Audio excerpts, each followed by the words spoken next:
Recently, a question has emerged that may sound simple at first but actually reveals a much deeper issue behind BTS's decision not to participate in the 2027 Grammy Awards process when an award is created specifically for Asian music. Is it truly a form of recognition, or is it simply a new way of separating Asian artists from the main stage? This question has once again come under the spotlight after BTS decided not to submit their work to the Grammys this year. And this time, the criticism is not coming only from fans. Ricky Kej, the Indian musician and three-time Grammy winner, has also spoken out. For Kej, the issue is not simply whether BTS will receive a trophy or not. There is something much more fundamental at stake: how one of the world's biggest music institutions defines the word Asian, how music from such a vast continent is treated, and whether creating a special category can truly deliver the equality that so many people have been hoping for.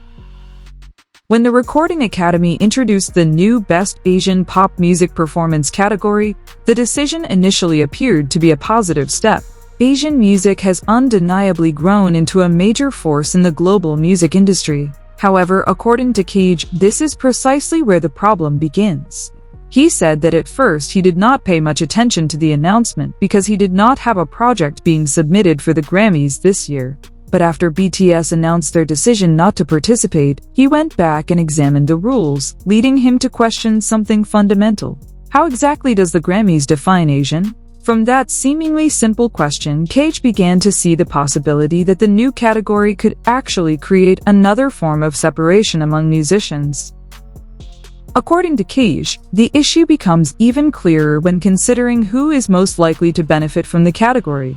He questioned whether this new category would genuinely open doors for smaller, lesser-known Asian artists, or whether it would once again be dominated by major names that already possess enormous global influence. In his view, the history of pop categories suggests that relatively unknown artists rarely become winners. Because of that, he believes the Asian pop category could potentially be dominated once again by major names from K-pop, J-pop, and C-pop. And this is where BTS's position becomes particularly interesting. With the enormous success of Broadening, BTS would stand in a very different position from a newcomer. They would not simply be another participant in a global music competition. They already possess a track record and international popularity that make the question of their category placement much bigger than a mere technical issue involving submissions. Kej said that if he were in BTS's position, he would want the opportunity to compete directly against the biggest names in world music. Artists such as Lady Gaga, Adele, and Taylor Swift in categories that already carry a long history and established prestige. For him, there is an emotional and symbolic difference between winning an award on the main stage and winning an award in a category that may feel as though it was specifically created to place an artist inside a particular box. That is why Kej suggested that for an artist as globally established as BTS, winning a category perceived as tailor-made could actually feel less satisfying. Not because such an award would have no value, but because what is truly at stake is the opportunity to be judged on the same playing field, without first being defined by geography or language. However, the issue does not stop with BTS. Kej then shifted attention towards something much broader. Asia is not just Korea, Japan, and China. According to him, the use of the term Asian pop in this context raises questions because Asia is an enormous region with incredibly diverse musical traditions. There is Indian music, traditional music from countless regions, and an enormous variety of musical expressions developing across other Asian countries. Therefore, when a category uses the label Asian pop, but the clearest examples appear to point toward K-pop, J-pop, and C-pop, Kej sees a disconnect between the name of the category and the vast region it is supposedly intended to represent. This is where Kej's criticism becomes even sharper. For him, the issue is not simply about who gets nominated, but also what kinds of music ultimately receive attention. He argues that when the Grammys focus specifically on pop, there is a possibility that music with production structures and approaches that are closer to American industry preferences may have an easier path toward recognition. Meanwhile, many forms of Asian music with traditional characteristics, or music that develops outside the framework of modern pop, could struggle to receive the same level of attention. In other words, according to Kej, an institution can say that it is opening the door to Asia while simultaneously continuing to evaluate that music through standards rooted in the perspective of the American music industry. Then another equally important issue emerges: language. The rules for the new category require the use of one or more Asian languages in a meaningful way. This means that a work performed entirely in English would not qualify for the category. On paper, this rule may appear to be a way of ensuring that the category genuinely represents music originating from Asia.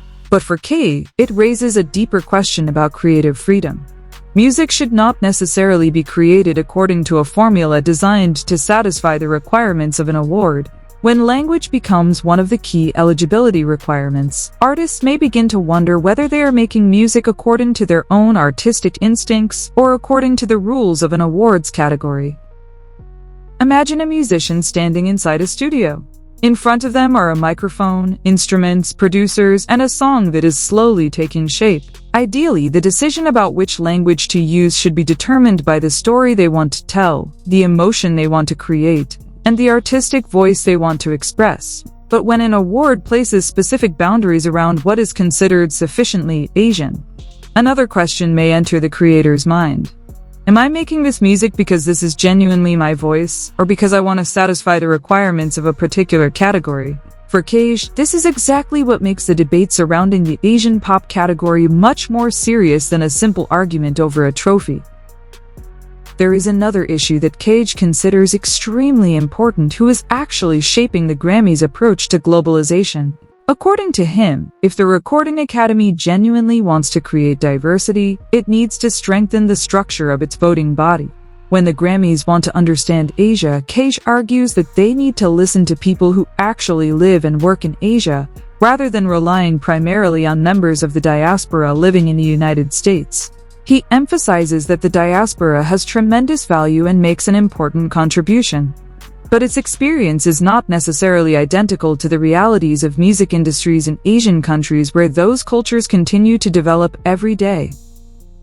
According to Kej, this difference in perspective may be one reason why BTS's journey with the Grammys has felt so complicated. He even expressed the view that BTS have yet to win a Grammy despite their enormous popularity outside the United States, which he believes has surpassed that of many mainstream American artists. That statement brings us back to the original question: if a group has reached such an extraordinary level of global influence, why should they still have to be viewed through a category defined by geography and language? Should recognition for global music come with a special box, or should the main stage itself be opened so that music from anywhere in the world can compete on equal ground?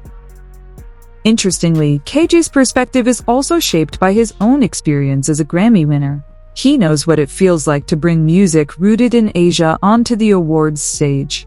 In a previous interview, Kej even emphasized that one of the most meaningful aspects for him was having the opportunity for Indian music to stand directly alongside mainstream Western music. That is why his current criticism of the Asian pop category is not simply coming from someone observing the Grammys from the outside. He is speaking as a musician who has actually been inside this system and understands how a category can influence the way a piece of music is positioned and perceived.